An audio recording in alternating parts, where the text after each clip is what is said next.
शांति रहिए। जो लोग भी मैथ पढ़ रहे हैं कृपया करके बंद कर लीजिए। अब बाकी मैथ अब बाद में। साइंस है, ठीक जी, साइंस बंद कर लीजिए। ध्यान दीजिए इधर। कल हम लोगों ने अपने इकोनॉमिक्स के चैप्टर नंबर 1 को शुरू किया था, जिसका नाम है अर्थव्यवस्था एवं इसके विकास का इतिहास। ठीक, और इसमें हम लोगों ने अर्थव्यवस्था इन सबको पढ़ा था। आज हम पहले उसको एक बार रिवीजन करेंगे, फिर हम लोग टॉपिक पर चलेंगे। तो आ जाइए बुआ रिवीजन पर। पहले आप लोग ले रिवीजन में तो आज दही हो गया, करना था का हो गया, जल्दी जल्दी में का ये हो गया, ये गड़बड़ है बाबा। हम लोग पहले पढ़े थे कि अर्थव्यवस्था के परिचय में कि पहले हमारा अर्थव्यवस्था बहुत बेहतर था, लेकिन फिर अंग्रेज आया, उसने फूट डालो और शासन करो की नीति अपनाया और लगभग 200 सालों तक हमारे अर्थव्यवस्था को पूरी तरह से वो शोषण किया, लूटा। और जब वो यहाँ से गया तो हमारी अर्थव्यवस्था पूरा खराब स्थिति में थी, दयनीय स्थिति में थी, और वहां से हम लोग धीरे धीरे उसको क्या कर रहे हैं, बेहतर बनाने का प्रयास कर रहे हैं। ठीक, उसके बाद हम आप लोगों को बताए थे उपनिवेश। तो बताए थे कि जब कोई शक्तिशाली देश किसी कमजोर देश पर अपना आधिपत्य स्थापित कर लेता है तो उस कमजोर देश को शक्तिशाली देश का उपनिवेश कहते हैं, जैसे कि भारत ब्रिटेन का उपनिवेश था। ठीक, फिर था तुम्हारा आर्थिक क्रियाएं। तो आर्थिक क्रियाएं बताए थे कि वो सभी काम जिससे तुमको इनकम होता है उसको हम क्या कहते हैं, आर्थिक क्रिया कहते हैं। उदाहरण में आप लोगों को बता दिए थे कि जैसे मैं यहाँ पे काम कर रहा हूँ तो बदले में पैसा मिलेगा, तो ये कौन सा काम हो गया, तो ये आर्थिक क्रिया हो गया। उसके बाद यहाँ पे पूछा गया था अर्थव्यवस्था का अर्थ। तो इसमें हम आप लोगों को बताए थे कि अर्थव्यवस्था एक ऐसा तंत्र है या ढांचा है जिसमें हम लोग सभी आर्थिक क्रियाओं को एक साथ पढ़ते हैं, चाहे वो प्राथमिक क्षेत्र के हो, चाहे द्वितीय क्षेत्र के हो, चाहे तृतीय क्षेत्र के हो। सबको एक साथ जब हम पढ़ते हैं आर्थिक क्रियाओं को तो उसी को हम क्या कहते हैं, अर्थव्यवस्था कहते हैं।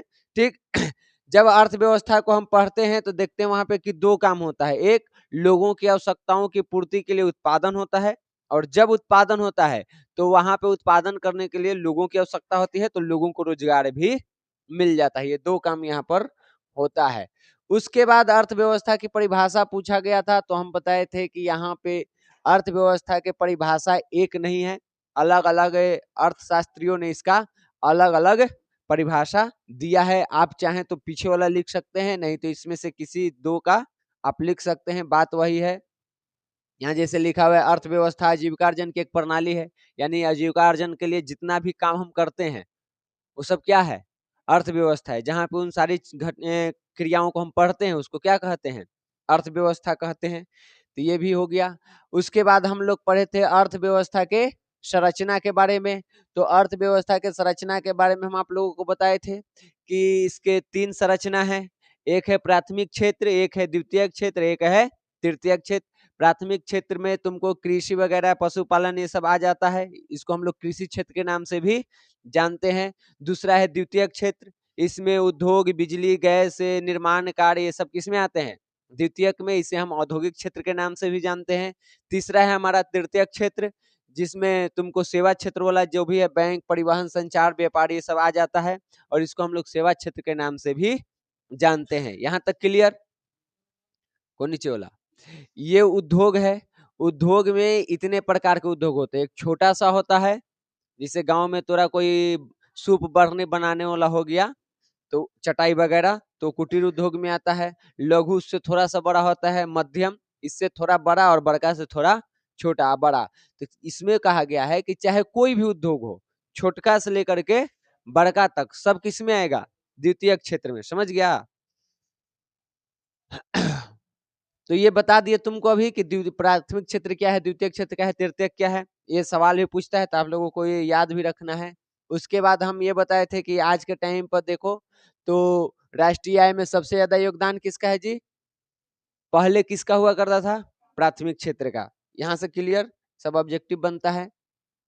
उसके बाद हम लोग पढ़े थे अर्थव्यवस्था के प्रकार। तो अर्थव्यवस्था के प्रकार में हम आप लोगों को बताए थे कि ये 3 प्रकार के हैं, पूंजीवादी अर्थव्यवस्था, साम्यवादी अर्थव्यवस्था और मिश्रित अर्थव्यवस्था।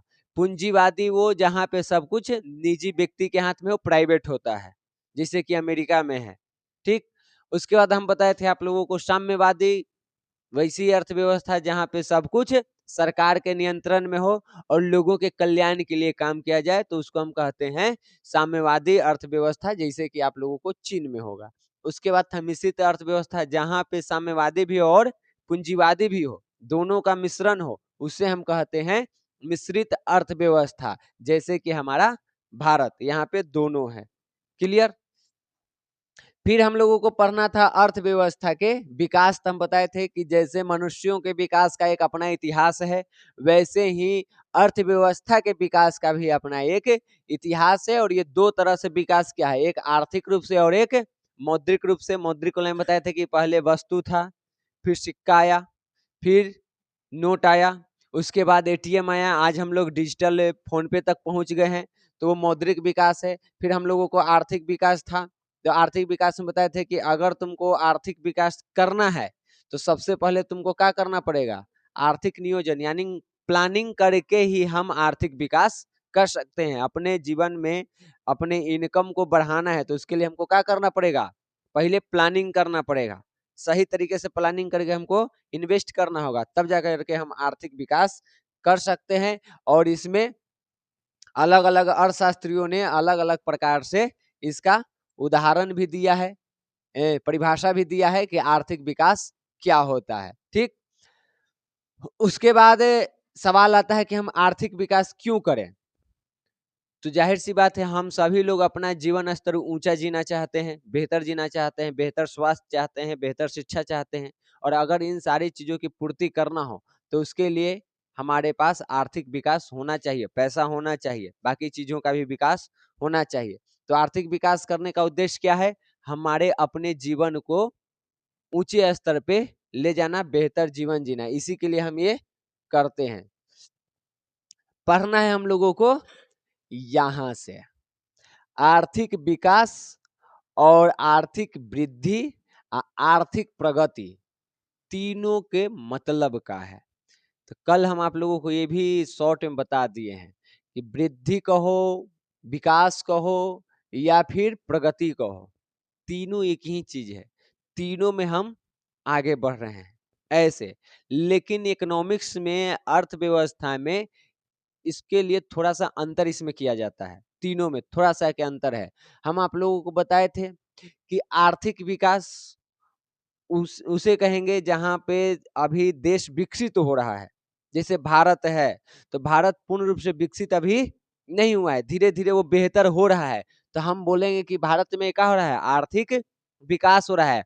और जहां पे आर्थिक विकास पहले ही हो चुका है, जो विकसित हो चुका है, फिर भी वहां की अर्थव्यवस्था बढ़ रही है, तो हम कहेंगे कि वहां पे आर्थिक वृद्धि हो रही है। और प्रगति दोनों के लिए यूज होता है, मुख्य रूप से इन दोनों में अंतर समझना है, विकास और वृद्धि में। इसको समझने के लिए ऐसे समझो, मान लो ये तय किया गया कि जिस देश का प्रति व्यक्ति आय 100 रुपया होगा उसे विकसित माना जाएगा। हमने के भारत के प्रति व्यक्ति आय आया 85 रुपया, 100 नहीं है, धीरे धीरे हम कहाँ पहुंच रहे हैं, 100 के पास। तो हमारे यहाँ क्या हो रहा है, आर्थिक विकास हो रहा है कि अभी 85 था, आगे चल के 86 होगा, फिर 87, 88, 90, ऐसे करके 100 तक पहुंचने वाले हैं। तो हमारे यहाँ आर्थिक विकास हो रहा है। अब आएगा तुमको क्या चीज, तो अब आ गया कि मान लो जैसे अमेरिका है, वहां पहले ही से लोग 110 रुपया कमा रहा है, इसको कमाना था एक व्यक्ति को कितना, 100 रुपया, तो विकसित माना जाता है, कमा रहा है कितना, तो ये विकास से भी आगे निकल गया है, तो उसको क्या कहा जाएगा, वृद्धि कहा जाएगा। ठीक, अब देख लो यहाँ पे हम सही बताए हैं कि नहीं बताए हैं। वृद्धि शब्द का प्रयोग आर्थिक दृष्टि से विकसित देशों के लिए किया जाता है, जो विकसित हो चुका है, सही है। और विकास शब्द का प्रयोग वैसे देशों के लिए किया जाता है जो अभी विकासशील हैं, जो धीरे धीरे विकसित हो रहे हैं। समझ गया, ये कौन कहा है, श्रीमती उर्सुला हिक्स कही है कि जिस देश में अभी अर्थव्यवस्था का धीरे धीरे धीरे धीरे यानी कि लोगों के आय में, जीवन स्तर में धीरे धीरे सुधार हो रहा है, तो उसको हम कहते हैं आर्थिक विकास। और जहां पे ये पहले से ही हो चुका है और उसको वो और बेहतर बना रहा है, तो उसको हम कहते हैं आर्थिक वृद्धि। ब्राइट सिंह ने भी वही बात किया है, वृद्धि शब्द का प्रयोग हम विकसित देश के लिए करेंगे और विकास शब्द का प्रयोग हम विकासशील देशों के लिए करेंगे जो धीरे धीरे विकसित हो रहा है। समझ गया? मेडिसिन ने भी वही बात कहा है, सेम टू सेम है कि धनी देशों में आय का बढ़ता हुआ स्तर आर्थिक वृद्धि कहलाता है और निर्धन देशों में आय का बढ़ता हुआ स्तर आर्थिक विकास कहलाता है। बात सब एक ही कह रहा है, खाली शब्दों का हेर फेर है, मिला के वही है। जे पहले से विकसित हो चुका है फिर भी वहां इनकम वगैरह सब बढ़ रहा है, तो वहां पे हो रहा है आर्थिक वृद्धि, और जहां पे अभी उस लेवल पे ही पहुंचना है उसको कहते हैं आर्थिक विकास। ठीक, अब है आर्थिक प्रगति। तो आर्थिक प्रगति का प्रयोग हम दोनों के लिए कर लेते हैं, आर्थिक वृद्धि के जगह भी आर्थिक प्रगति का प्रयोग कर लेते हैं और आर्थिक विकास के जगह भी हम लोग प्रगति का प्रयोग कर लेते हैं। मुख्य रूप से तुमको अंतर कहाँ समझना है, विकास और वृद्धि में। वृद्धि विकसित देशों के लिए और विकास जो धीरे धीरे अभी विकासशील है उसके लिए। समझ गया? तो मेन तुमको यही था, वही यहाँ निष्कर्ष दिया गया है कि आर्थिक विकास, आर्थिक वृद्धि और आर्थिक प्रगति में ऐसे देखो तो कोई खास अंतर नहीं है, लेकिन अगर आप अर्थशास्त्र में चले, अर्थव्यवस्था में चले, तो आर्थिक वृद्धि और विकास में थोड़ा सा के अंतर है। समझ गया? अब आइए, आर्थिक नियोजन का मतलब क्या होता है। अभी हम आप लोगों को बताए थे कि अगर आपको आर्थिक विकास करना है तो उसके लिए प्लानिंग करना पड़ेगा। आर्थिक विकास मतलब समझता है ना, आपका इनकम वगैरह जो है उसको बढ़ाना है। मान लो तुम कमाते हो 100 रुपया, तुमको उसको बढ़ा के करना है 150, तो बिना प्लानिंग के तू नहीं कर सकता। उसके लिए प्लानिंग करना होगा, कैसे हम अपने इनकम को बढ़ा सकते हैं। जैसे अब हम यहाँ पे हम हैं, मान लो यहाँ पे हम 5 लाख रुपया लगाए हुए हैं, हमको अब यहाँ पे इनकम बढ़ाना है, मेरा आर्थिक विकास करना है। तो मान लो हम कमा रहे हैं 20,000, हमको दिमाग चल रहा है कि 20 को हम 50,000 कैसे करें। तो उसके लिए क्या करेंगे, पहले हम प्लानिंग करेंगे, बैठेंगे, प्लानिंग में ही करेंगे। सबसे पहले सुविधा दो, बेहतर पढ़ाई दो, बेहतर रिजल्ट दो, बाकी जो भी मटेरियल चाहिए सब बेहतर दो। जब बेहतर देगा तो बच्चा आएगा, पकड़ पकड़ के बच्चा के लिया, वो पकड़ के जब लाएगा आएगा, फी देगा, इनकम बढ़ेगा। तो बैठ के प्लानिंग किए ना कि हमको क्या क्या करना है। तो पहले व्यवस्था बेहतर करना है, पढ़ाई बेहतर देनी है, रिजल्ट बेहतर देना है, और फिर बच्चा को पकड़ के ले आना है। इतना चीज अपन टारगेट में रखे तो एक प्लानिंग हुआ। किस चीज के लिए प्लानिंग हुआ है, आर्थिक विकास करने के लिए। तो जब भी आपको आर्थिक विकास करना होगा तो उसके लिए आपको प्लानिंग करना बहुत जरूरी है। तो देखो, आर्थिक नियोजन के मतलब होता है कि एक आप समय रख लीजिए और उस उतने समय के लिए आप एक अपना योजना पूरा बना लीजिए कि इतने दिनों में हमको इतना चीज प्राप्त करना है। जब ये काम किया जाता है और इस उद्देश्य के साथ आर्थिक क्रियाएं की जाती है तो इसी को हम क्या कहते हैं, आर्थिक नियोजन कहते हैं। टारगेट फिक्स कर लिए कि आवे वाला 5 साल में हमको यहाँ पे कम से कम तो 1 लाख के महीना कमाना है हमको कोचिंग से। मान लो ये हम अपन टारगेट फिक्स कर लिए, तो उसके लिए प्लानिंग करना पड़ेगा ना, कि घरे सुता रहेंगे तो हो जाएगा। ठीक, 5 साल लिखल है, 5 साल के अंदर में हमको पर मंथ 1 लाख रुपया कमाना है, ये हमारे दिमाग में आया। तो उसके मेरा आर्थिक विकास होगा कि आज हम 10,000 से कहाँ जा रहे हैं, 1 लाख पर आर्थिक विकास करना है। तो उसके लिए बैठ के हम क्या करेंगे, प्लानिंग करेंगे, फिर उस प्लानिंग को करके उस पर काम करेंगे, मेहनत करेंगे, तब जाकर के मेरा आर्थिक विकास होगा। तो ये नियोजन समझ में आया। एक निश्चित समय में हम कितना विकसित करना है, हमको कितना आय वगैरह सब प्राप्त करना है, उसके लिए जब हम प्लानिंग करते हैं तो उसी को क्या कहते हैं, आर्थिक नियोजन। और ये दुनिया भर के देश ये काम करती है। ये काम सबसे पहले शुरू किया था रूस। तुम लोगों को पढ़ा रहे थे हिस्ट्री, तो बताए थे कि ये स्टालिन ने लाया था पंचवर्षीय योजना, पहली बार रूस में ही आया था। ठीक, वो 5 साल का प्लानिंग किया था कि 5 साल में हमको कौन कौन सा चीज प्राप्त करना है, हमको कहाँ पहुंचना है, और उस प्लानिंग के साथ वो काम किया। देखो, जब द्वितीय विश्व युद्ध खत्म हुआ था तो दुनिया के शक्तिशाली देशों में से एक था, इतना बेहतरीन बना दिया। तो दुनिया भर के देश अपनाती है, हमारा देश भी अपनाता है, 5 साल के लिए योजना बनाता है। और योजना बनाने के लिए गठन किया गया किसका, योजना आयोग का। भारत सरकार ने एक कहो यहाँ पे कि विभाग बनाया, या जो भी तुमको समझना है, आयोग बनाया। ठीक। और उसका काम का था वो बैठ करके 5 साल के प्लानिंग तय करेगा कि 5 साल में भारत को कौन कौन सा चीज प्राप्त करना है। शिक्षा में इसको कहाँ जाना है, स्वास्थ्य में इसको कहाँ जाना है, लोगों के आय कितना तक बढ़ा देना है, रोजगार कितना तक मिलना चाहिए, सड़क कितना बनेगा, अस्पताल कितने बनेंगे, हर चीज को यहाँ पे क्या किया जाता है, प्लानिंग किया जाता है। और फिर उसके बाद सरकार उसमें इन्वेस्ट करती है कि इस चीज में इतना पैसा इन्वेस्ट करो, इसमें इतना इतना, और 5 साल में इसको यहाँ से उठा करके यहाँ रखना है। तो ये सारा काम कौन करता था, योजना आयोग। समझ गया। अब आएगा इसके बारे में सवाल पूछता है कि योजना आयोग का गठन कब हुआ था।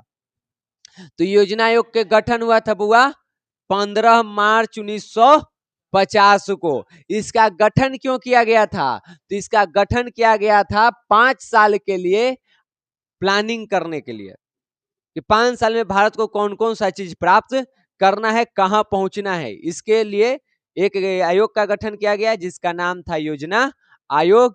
कब किया गया, 15 मार्च 1950 को। और इसमें सबसे बड़ी बात यह है कि जो देश के प्रधानमंत्री होते थे वो इसके अध्यक्ष थे, हेड थे, वो इसमें रहेंगे सबसे हेड। तो सवाल पूछेगा कि योजना आयोग का अध्यक्ष कौन होता था, तो जो इस टाइम के प्रधानमंत्री रहेगा वही इसका अध्यक्ष होता था। और जब ये बना था तब था 1950। और 1950 के टाइम पर भारत के प्रधानमंत्री कौन थे, पंडित जवाहरलाल नेहरू, और वही इसके अध्यक्ष भी थे। तो पूछेगा कि योजना आयोग के प्रथम अध्यक्ष कौन थे, तो क्या जवाब देगा, पंडित जवाहरलाल नेहरू। समझ में आ गई। योजना आयोग भारत में आने वाले 5 वर्षों के लिए आर्थिक विकास का पूरा प्लानिंग करता है। इसका गठन 15 मार्च 1950 को किया गया था। और जो प्रधानमंत्री होते हैं देश के वो इसके अध्यक्ष होते थे। और तत्कालीन में यहाँ पे देखो तो जो पहला प्रधानमंत्री थे या जो पहला यहाँ योजना आयोग के अध्यक्ष थे उनका नाम का था जवाहरलाल नेहरू। तो एक तो हेड में होंगे जवाहरलाल नेहरू, साथ ही साथ इनकी मदद के लिए उसमें 8 लोग और होते थे, लेकिन ये अभी तक नहीं पूछा है। तुमको पूछेगा का पहला चीज, योजना आयोग के गठन कब हुआ, एमबीबीआई क्वेश्चन। योजना आयोग के प्रथम अध्यक्ष कौन थे, बस दुएगो। फिर क्या हुआ, हमने के मोदी जी आए और मोदी जी 1 जनवरी 2015 के कहे कि देखो कांग्रेस के करल कोई काम हमारा पसंद न पड़ता, चाहे वो कितो बढ़िया रहे, कमवा हम उहे करेंगे लेकिन नमवा बदल के। और उन्होंने योजना आयोग का नाम बदल के क्या रख दिया, नीति आयोग।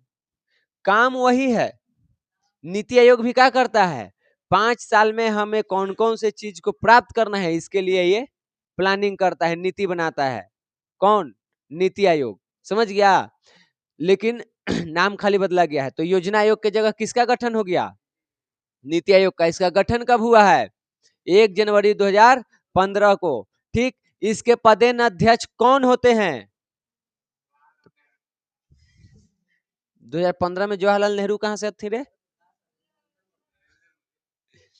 नरेंद्र मोदी नहीं, जो प्रधानमंत्री होगा वही इसका अध्यक्ष होगा। अभी प्रधानमंत्री हमने के कौन है, वही है। इसके प्रथम अध्यक्ष कौन होंगे, क्योंकि 2015 में किन की सरकार है, नरेंद्र मोदी के, तो प्रथम अध्यक्ष भी वही होंगे। तो योजना आयोग से क्लियर हुआ। यहाँ से सवाल पूछता है सबसे पहले, योजना आयोग का गठन कब हुआ था, 15 मार्च 1950 में।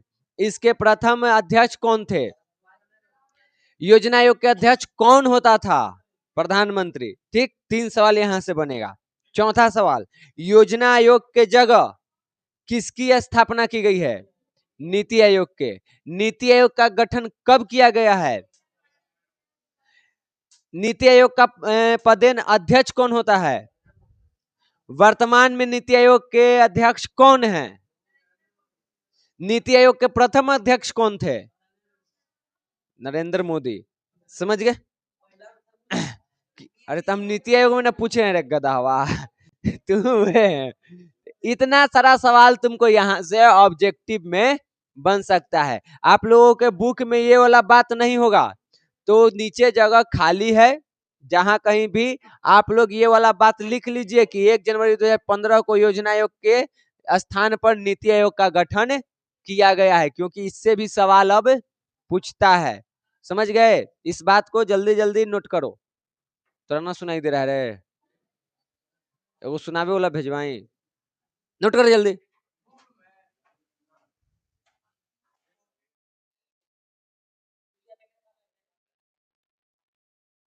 बीडिया देखो तो बीड़िया। चलो आगे देखो।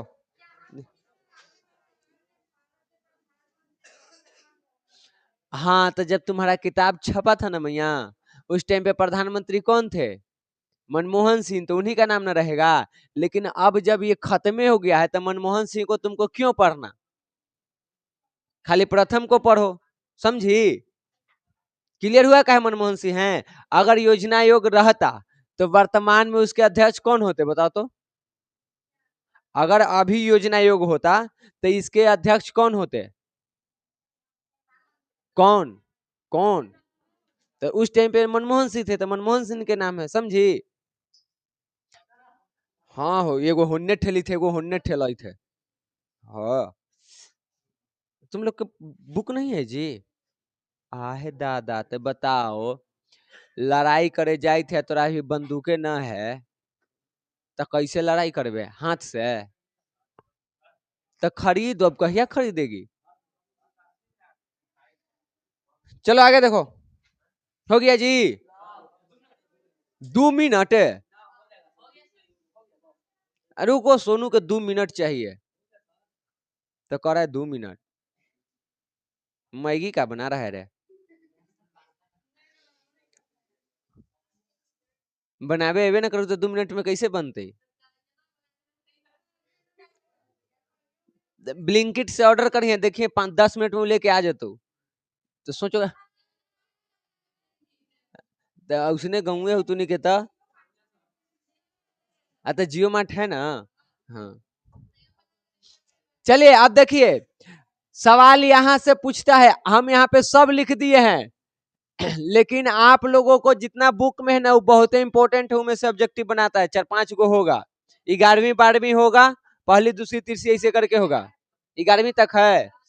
हाँ, तो देखिए, पहला बार पंचवर्षीय योजना भारत में कब आया था? तो 1951 में। कितने साल के लिए आता है? 5 साल के लिए, तो रहेगा 56 तक। फिर दूसरा 56 से 61, ऐसे करके सब दिया गया है। अंतिम कौन था? 12वीं पंचवर्षीय योजना, जो था 2012 से 2017। कई बार 11वीं को पूछ, अरे तोड़ में ना 5वें, हम सब लिख दिए ना। कई बार 11वीं को पूछा है, तो 11वीं वाला याद रखना कब से कब तक था? 2007 से 2012 तक। क्लियर ये चीजें? उसके बाद देखो 2017 तक ही रहा है, लेकिन मोदी जी 2015 ही में क्या कर दिए? योजना आयोग को खत्म कर दिए, उसके जगह क्या लेके आ गए? नीति आयोग। तो आगे इसका कार्यक्रम बनेगा? बनेगा जी? ये संस्थावे खत्म हो गया तो इसका कार्यक्रम कहाँ रहेगा? अब समझो इसका। 12वीं पंचवर्षीय योजना शुरू कब हुआ? 2012 में। तो कितने साल के लिए बनता है? तो कब तक चलेगा? 17 ले चल ही रहा था कि बीच में मोदी जी कहें कि रुकिए, 14 में हम आ गए हैं, 14 में चुनाव जीते थे, अब 15 में कहें कि इसका नाम बदल दो। लेकिन पहले से जो योजना का प्लानिंग चल रहा था वो 17 तक चला। तो इसको शुरू किया था कौन? कांग्रेस की सरकार थी उस टाइम पे 2012 में। कांग्रेस की सरकार में पंचवर्षीय योजना आया 12वीं। अब बीच में आ गए मोदी जी, बीजेपी की सरकार, और इसको हटा करके कौन ला दिया गया? नीति आयोग। तो आप लोग ऊपर से इसको कम से कम याद रखिए, नीचे से ये दूगो याद रखिए। फिर पूछे कि योजना आयोग के टोटल कई गो योजना बना है? तो 12 गो ना बना जी। 12 गो के बाद इनका काम खत्म हो गया था।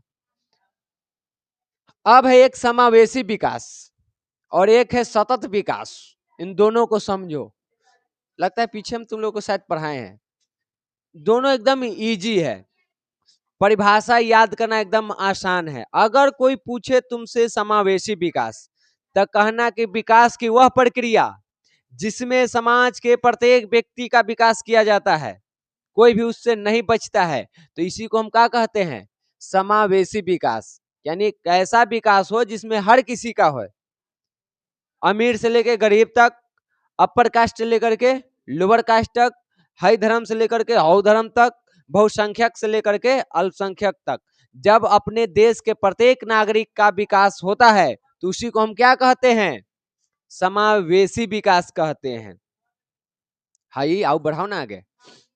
ना ही कैसे है जी? पन्ना पलटो और पलट ना है, माने हम पी का लिख ली है। रात हम बालो ठाकुर तो ना गिली है कि पी ले ली है। लावे ने गधरो इधर दो, ए गधरो।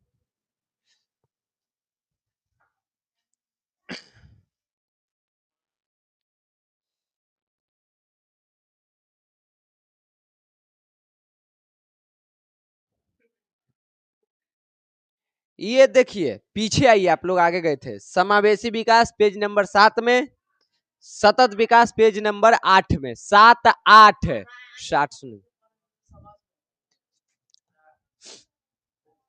20 और 25 है तुर में मिला मैया मिला। तो समावेशी विकास समझ में आया जी? आर्थिक विकास की वह पद्धति जिसमें समाज के सभी वर्गों का जीवन स्तर ऊंचा होते जाता है, जिसमें सबका विकास होता है, तो उसको हम क्या कहते हैं? समावेशी विकास। सबको एक में समा करके जब विकास किया जाता है तो समावेशी विकास। समझ गए? आपके गांव का हर एक व्यक्ति का अगर विकास हो रहा है, कोई भी विकास से नहीं बच रहा है, सबका जीवन स्तर ऊंचा हो रहा है, तो क्या कहलाएगा? समावेशी विकास। सतत विकास के मतलब क्या होता है? विकास की वह प्रक्रिया जिसमें हमारा भी विकास हो और आने वाले पीढ़ी का भी विकास हो, तो उसको हम क्या कहते हैं? सतत विकास। इसको लिखना होगा तो ऐसे लिखना कि विकास की वह प्रक्रिया जिसमें संसाधनों का प्रयोग इस प्रकार किया जाए जिससे कि हमारा भी विकास हो और साथ ही साथ हमारे आने वाले पीढ़ी का भी विकास हो, उसका भी ध्यान रखा जाए, तो उसी को हम क्या कहते हैं? सतत विकास। सतत मतलब लगातार चलते रहे। हम भी, हमारा बेटा भी, हमारा पोता भी, परपोता भी, छरपोता भी, तरपोता भी, मरमपोता भी जो होता है, सबका जब विकास हो तो उसको हम क्या कहते हैं? सतत विकास। और समाज के प्रत्येक व्यक्ति का जब विकास होता है तो उसको हम कहते हैं समावेशी। दोनों चीज समझ में आया? तो गांव के सब व्यक्ति के विकास हो रहा है एक साथ, तो तोरा साथ है तो बेटा पोता का भी विकास हो रहा है, तब समझ गया दोनों। उसके बाद देखो सतत विकास के बारे में एक बटलैंड आयोग है बना था, उसने भी इसके बारे में कहा है कि सतत विकास विकास की वह प्रक्रिया है जिसमें वर्तमान की आवश्यकता को पूर्ति किया जाता है, लेकिन साथ ही साथ आने वाली पीढ़ी को भी ध्यान में रखा जाता है कि उसको भी चाहिए। हम बिजली यूज कर रहे हैं, कोयला यूज कर रहे हैं, पानी यूज कर रहे हैं, वन यूज कर रहे हैं, क्या हमारे आने वाले पीढ़ी को इसकी आवश्यकता नहीं है? तो जब उसको ध्यान में रख करके ही काम करते हैं तो उसी को क्या कहते हैं? बुटलैंड आयोग कहते हैं रे गदावा। उसको सतत विकास कहते हैं। ये परिभाषा दिया है जो आयोग ना, उसका नाम है बुटलैंड आयोग। ये कोड़ा है कि उसे बुटलैंड आयोग कहते हैं। कि यहाँ लिखल है तो ये होगा। यहाँ पे सतत विकास के यहाँ भी परिभाषा है, एक आयोग ने भी इसका परिभाषा दिया है, उसको भी यहाँ पे लिखा गया है। समझ गए? अब आइए राष्ट्रीय विकास परिषद। राष्ट्रीय विकास परिषद को समझने के लिए थोड़ा सा आप लोग चलिए योजना आयोग पर। हम आप लोगों को अभी बताए हैं कि 15 मार्च 1950 को किसका गठन किया गया जी? 15 मार्च 1950 को किसका गठन हुआ था? योजना आयोग का गठन हुआ। क्यों गठन किया गया था? आर्थिक प्लानिंग करने के लिए। 5 साल के लिए वो प्लानिंग करता था कि कैसे हमको विकसित करना है, आगे बढ़ना है, काका टारगेट पूरा करना है। अब देखो हमनी के देश में 28 गो राज्य है, प्लानिंग कर रहा है केंद्र। उसको कैसे पता कि बिहार में क्या चाहिए, गुजरात में क्या चाहिए, पश्चिम बंगाल में क्या चाहिए, या बाकी के जो भी राज्य है वहां पे क्या चाहिए? वो तो मोटे तौर पर देखेगा ना। जमीनी तौर पे तो जो राज्य के मुख्यमंत्री है उसको पता है कि हमको अपने राज्य में किस चीज की ज्यादा आवश्यकता है, योजना आयोग को तो वो नहीं पता, वो मोटे तौर पर ऊपर ऊपर से देखेगा। तो मुख्यमंत्री से वही तो आ रहे हैं मैया, तो उसको जानकारी किससे लेना होगा? मुख्यमंत्री से। तो सरकार ने कहा कि इसकी बेहतर जानकारी मुख्यमंत्री को है, तो इसके लिए एक और गठन किया जाए, परिषद बनाया जाए, एक और आयोग बनाया जाए। और क्या बनाया गया? राष्ट्रीय विकास परिषद 6 अगस्त 1952 को कि इसको बनाओ। काहे लरे? इसमें राज्य के जितने भी मुख्यमंत्री हैं वो इसका सदस्य होंगे, और इसके कहने पर ही योजना आयोग अपना पूरा प्लानिंग बनाता था 5 साल के। बिना मुख्यमंत्रियों के सलाह के योजना आयोग कोई भी प्लानिंग नहीं करेगा। तो राष्ट्रीय विकास परिषद के गठन कब हुआ है? 6 अगस्त 1952 को। क्यों किया गया है? योजना आयोग को योजना बनाने में मदद करने के लिए। राष्ट्रीय विकास परिषद के सदस्य कौन होता था? तो सभी राज्य के मुख्यमंत्री इसके सदस्य होते थे, यानी हर राज्य के मुख्यमंत्री वहां रहेगा। योजना आयोग उससे पूछेगा कि बोलो भाई, हम ये वाला प्लानिंग लाना चाहते हैं, क्या कह रहा है तू? तो उसमें ये कहेगा कि, जिसे कहेगा कि देखो भाई, हम इस बार ला रहे हैं कि कम से कम 20 गो हाईवे बनाना है पूरे देश भर में। तो मैं मुख्यमंत्री कहेगा बिहार वाला कि सुना, बनावा हाईवे, हमारा भी ज्यादा जरूरत है, हमारा ही के जो सड़क है वो एकदम जर्जर स्थिति में है, बनाइए। गुजरात कहेगा के सड़क तो पहले से है ये है, और कितना बनाएगा, फैक्ट्री लगाओ, करेगा ना जी। वो अपना विचार रखा, पंजाब अपना विचार रखेगा, ऐसे करके सब कोई बताएगा, तब फिर उसके अनुसार योजना आयोग सोचेगा कि हमको क्या प्लानिंग करना है। गुजरात में फैक्ट्री की मांग कर रहा है, बिहार में सड़क की मांग कर रहा है, पंजाब में कृषि सिंचाई सबकी मांग कर रहा है। तो उन सारी चीजों को देखते हुए फिर से वो एक प्लानिंग तैयार करेगा, और वो फिर सरकार उसको पेश करेगी कि हम ये इस साल 5 साल में इसको इतना प्राप्त कर लेना है, सिंचाई की इतनी व्यवस्था कि इतना हम नलकूप नहर ये सब के निर्माण करवाएंगे, इतना सड़क बनवाएंगे, पूरा ये सब के वो प्लानिंग लेकर के आता था। तो वो प्लानिंग तैयार कराने में मदद कौन कर रहा है? राष्ट्रीय विकास परिषद, या कहो कि मुख्यमंत्री, क्योंकि इसका सदस्य कौन है? मुख्यमंत्री है। तो वे लोग इसको मदद करते थे। तो वही यहाँ पे है कि भारत में राष्ट्रीय विकास परिषद का गठन 6 अगस्त 1952 को किया गया था।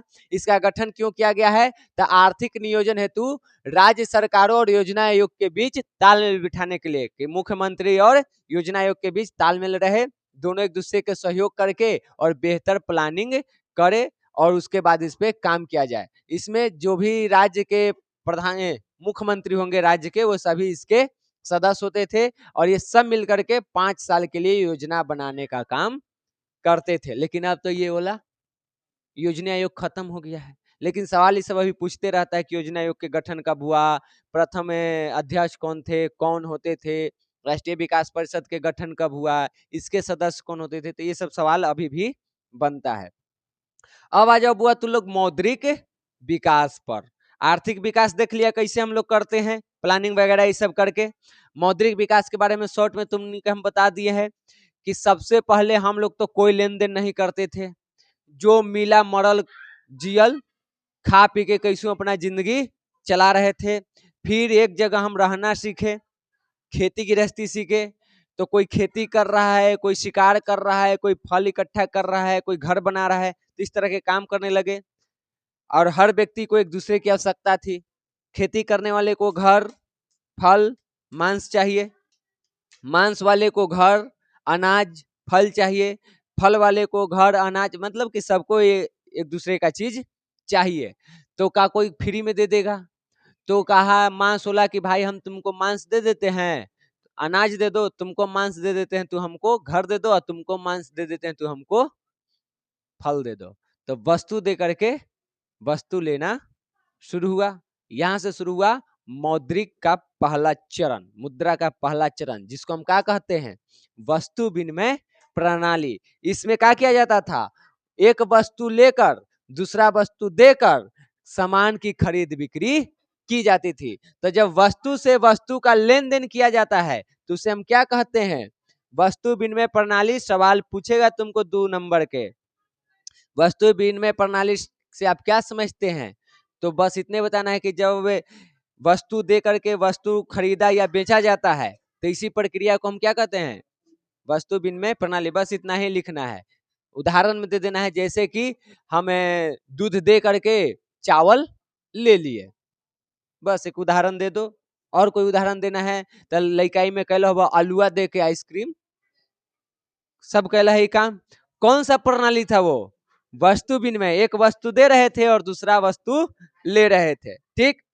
फिर वस्तु विनिमय प्रणाली में कई सारी समस्याएं आई थी और उन समस्याओं से बचने के लिए क्या लाया गया? मौद्रिक प्रणाली, यानी कि पैसा। पैसा में सिक्का आएगा, नोट आएगा, तो सब हम आगे देखेंगे। तब मौद्रिक प्रणाली आया। अब मुद्रा को रखने में टेंशन, इतना पैसा कहाँ रखी, चोरी हो जाए तब। तो आया तुमको बैंक, कहा कि आप अपना पैसा हमारे पास रखिए, हम आपको सुरक्षा भी देंगे, प्लस में आपको हम ब्याज भी देंगे, सूद भी देंगे, रखिए मेरे पास। हमको लगा कि बहुत बढ़िया बात है, फायदेमंद है। तो आया बैंक, फिर हम लोग बैंक में पैसा रखने लगे, चेक के द्वारा या ऐसे नहीं देता है। हाँ, तो वो बैंक पढ़ेगी तब जानेगी। सुनो शॉर्ट में, काहे बैंक तुमको पैसा देता है। मान लो हम अजमा बैंक में 50 लाख रुपया भी हम जमा कर दिए, या 50 लाख छोड़ो ना, हम 85,000 जमा किए, ठीक। तो वो कहेगा कि कैसन में ये पैसा जमा कर रहे हैं, करेंट है, सेविंग में है कि फिक्स डिपॉजिट है, कौन वाला करना है आपको? तो हम कहेंगे कि ऐसी करेंट हमको रखना है। तो कहेगा कि ठीक है पैसा रखे, उसमें आपको कोई सूद नहीं मिलेगा।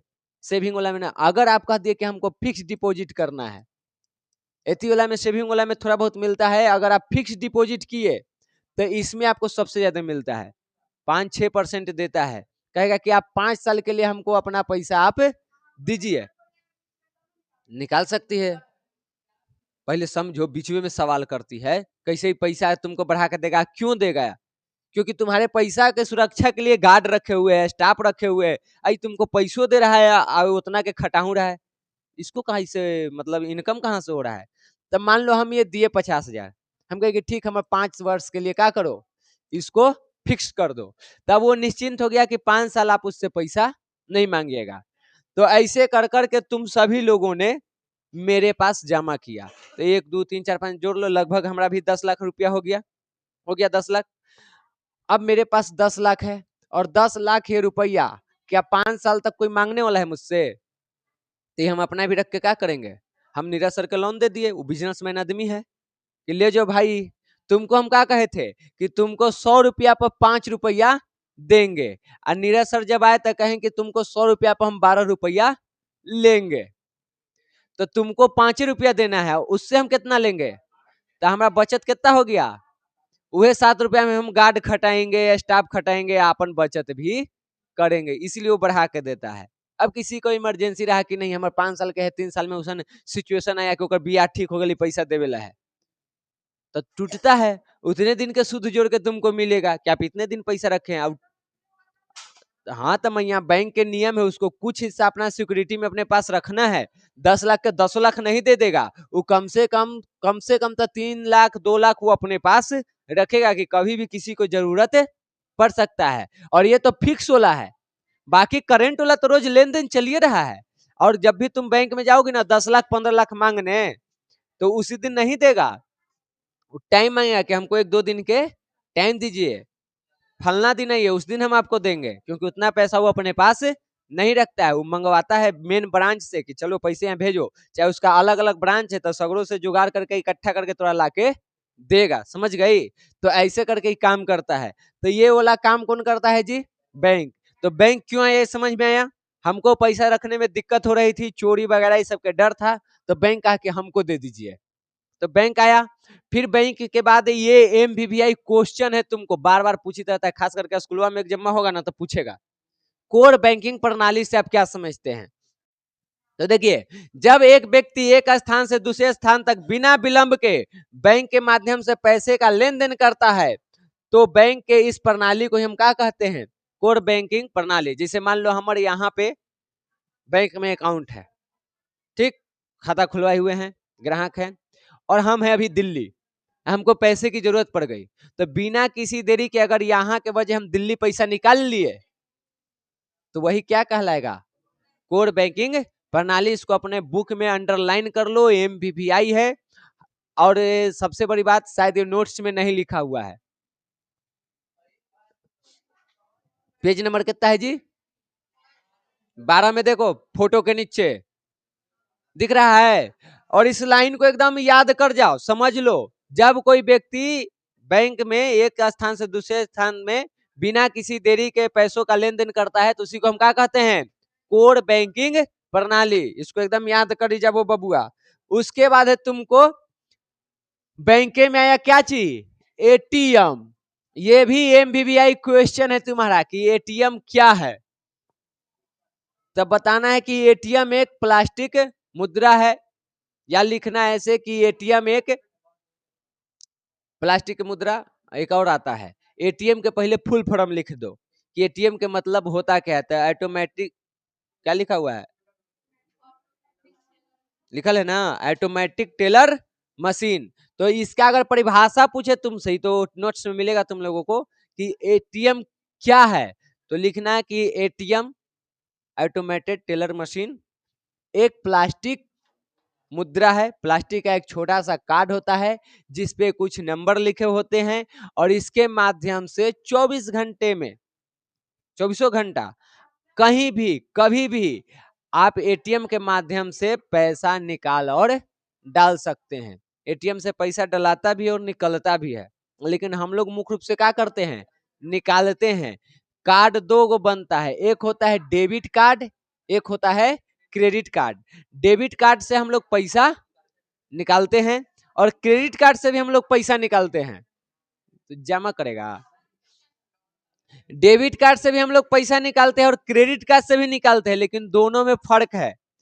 मान लो हमारे अकाउंट में 10,000 रुपया है, ठीक, 10,000 रुपया है ना जी।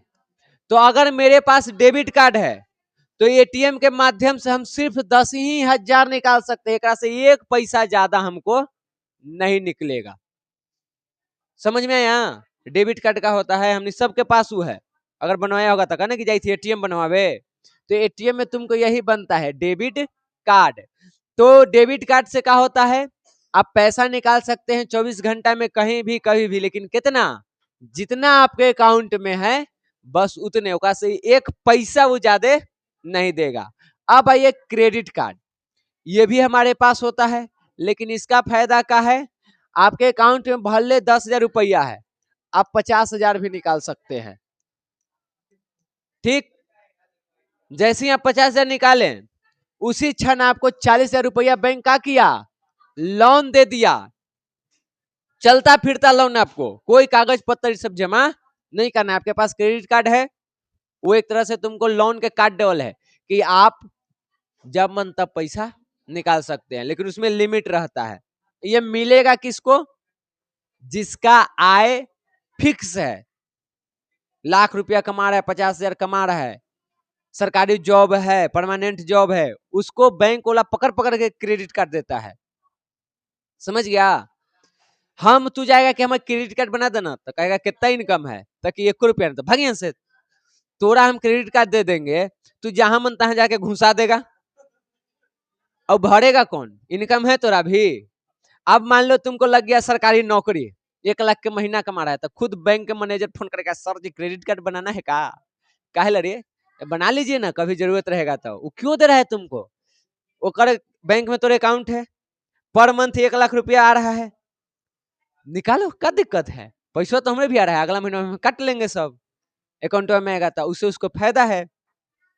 ये क्रेडिट कार्ड को कहा जाता है चलता फिरता हाथ में कटोरा। भिखमंगा कैसे होता है, तुम मार्केट में गया, खूब बढ़िया है वो सामान देखा, ठीक, पैसा नहीं है, लेगा नहीं लेगा, देखा पैसा नहीं है लेकिन बगल में क्रेडिट कार्ड है, चल ना कर देती अगला महीना में, जाएगा ढुका देगा, निकाला हो, बैंक कहेगा कि बहुत बढ़िया काम किए हो।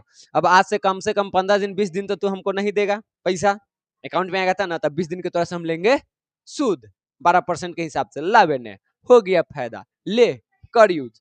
समझ गया? तो क्रेडिट कार्ड क्या है, अपने अकाउंट में जितना पैसा उससे ज्यादा तुम निकाल सकते हो, यानी कि ऑन द स्पॉट आपने ले लिया बैंक से लोन। डेबिट कार्ड का है गरीब आदमी, तोरा भी जितना है उतने मिलेगा, 1 पैसा भी ज्यादा तुमको हम नहीं देंगे, समझ गए। तो ये था तुमको।